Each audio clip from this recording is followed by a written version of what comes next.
کا وقت ہے، اتنے بجے سے اتنے بجے تک آپ کو ادا کرنا ہے.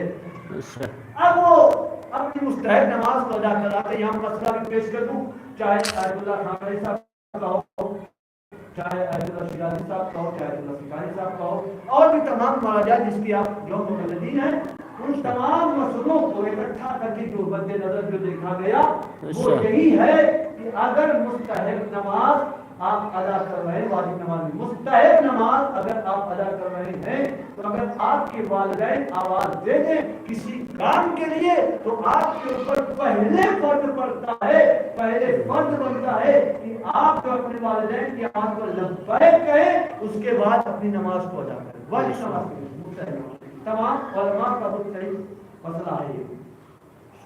اب یہ والدہ کہہ کر چلی گئی، مسجد نماز تمام ہوئی، مسجد کے باہر آیا، چھوٹا سا واقعہ بات تمام باقی مسائل کے لیے. اب یہ مسجد کے باہر آیا، آنا تھا ایک مرتبہ، کیا دیکھا ایک عورت ہے جس کی گود میں بچہ ہے، انجان شخص بیٹھی ہوئی ہے، وہ بیٹھی ہوئی عورت انجان ہے.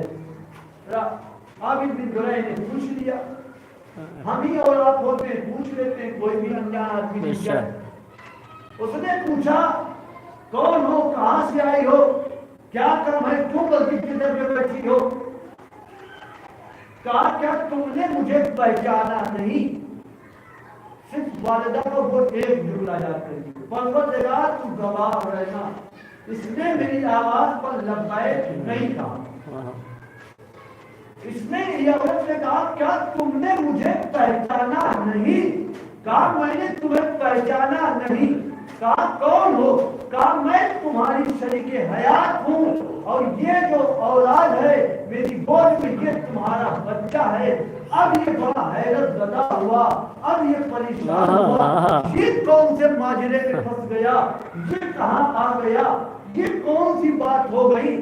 ابھی تو میری نہ شادی ہوئی ہے، نہ بیوی ہے، نہ بچے ہیں، یہ عورت آ کر مسجد کے در پر الزام لگا رہی ہے کہ میں تمہاری شریک حیات ہوں، یہ تمہارا بچہ ہے. ارباب اعضاء یہ بات ہوتے ہوتے دربار شاہ تک پہنچی. جب دربار تک پہنچی، درباریوں میں میری ایک اعلان ہو گیا، عابد بن جريح اس عورت کا انکار کر رہا ہے، اس بچے کا انکار کر رہا ہے، یہ کہہ رہا ہے یہ عورت میری نہیں ہے، یہ بچہ میرا نہیں ہے. ارباب اعضاء ایک مرتبہ بات بڑھتی گئی. بادشاہ نے کہا سبب بتاؤ، وجہ بتاؤ. عورت نے تمام حالات کو بتایا، مرد نے تمام حالات کو بتایا. مرد کی بات کو نہ سنا گیا، عورت کی بات کو سنا گیا. سننے کے بعد بادشاہ نے کہا دیکھو اگر تم قبول کر لیتے ہو اس بچے اور عورت کو تو میں تمہیں پناہ دے دوں گا، میں تمہیں چھوڑ دوں گا.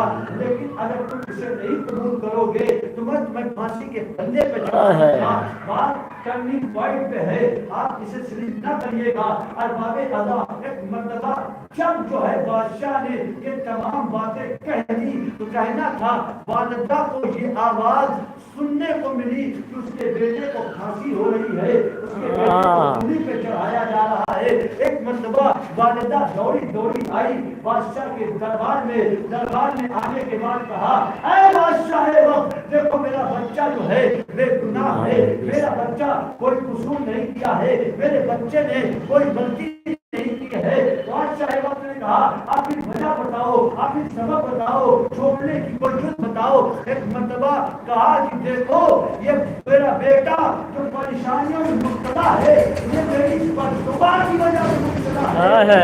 میں تمہیں کیسے یقین کروں، میں کیسے مان لوں؟ کہا اگر یہ بچہ جو اس کی گود میں ہے، جو اس کی گود میں ہے، اگر یہ گواہی دے دے تب تو یقین مان لو گے. کہا ہاں یقین مان لوں گا. مصلی عبادت کو بچھایا، مومنہ نے مصلی عبادت کو بچھایا. بچھانے کے بعد ایک مرتبہ پروردگار کی طرف بلند ہاتھ کو کیا، ہاتھ کو کرنے کے بعد کہا پروردگار جس طریقے سے تم نے میرے بیٹے کے لیے اس ماں کی بددعا کو سن لیا تھا اسی طریقے سے اس دعا کو سن لے. پروردگار سے دعا کی، دعا کرنا تھا. مرتبہ جیسے ہی دعا کیا بچے نے